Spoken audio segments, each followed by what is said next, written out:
Everyone నమస్తే. ముందుగా ఒక గుడ్డును ఇలా తీసుకొని దానిలో హాఫ్ స్పూన్ షుగర్, కొంచెం పించ్ ఆఫ్ సాల్ట్, 2 స్పూన్స్ మరిగించి చల్లారిన పాలు ఇందులో వేసుకుని ఇలా బాగా కలుపుకోవాలి. కొంచెం ఇలా వెడల్పాటి చిన్న ప్లేట్ అయితే మనం బ్రెడ్ పెట్టుకోవడానికి సులువుగా ఉంటుంది.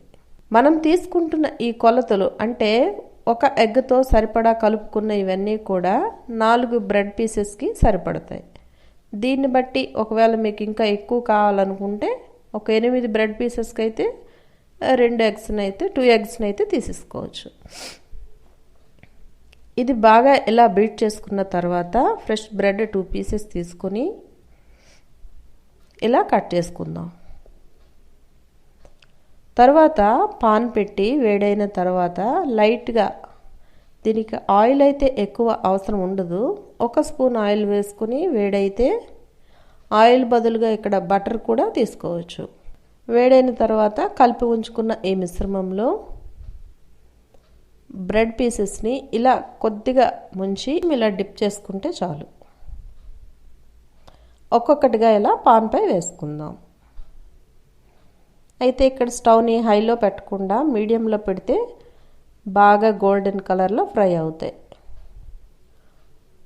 ఒకవైపు ఫ్రై అయిన తర్వాత రెండో వైపు తిప్పేసి తీసేయడమే. ఇలా ఇంకో 2 బ్రెడ్ పీసెస్ కూడా మనం కలిపిన ఈ మిశ్రమం సరిపోయింది.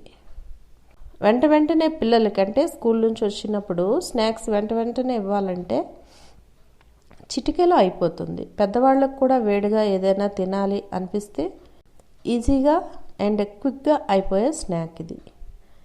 నిజానికైతే ఈ ఫ్రెంచ్ టోస్ట్ని హనీ కాంబినేషన్లో తింటారు. దీనిపైన 1 స్పూన్ హనీని వేసుకొని తింటారు ఎక్కువ మంది. అయితే పిల్లలకి హనీతో ఇస్తే మంచి హెల్దీ కూడా. లేదా కాస్త డిఫరెంట్గా మనం ట్రై చేయాలి అనుకుంటే కొంచెం టమాటా చిల్లీ సాస్ని మిక్స్ చేసి తిన్నా బాగుంటుంది. వేడిగానే ఇది టేస్ట్ బాగుంటుంది. ఇంక ఇవేవీ లేకుండా అలా వట్టిగానే కూడా తినేసేయచ్చు. Thank you for watching. రేపు ఇంకో వీడియోలో మళ్ళీ కలుద్దాం. Have a good day. Bye.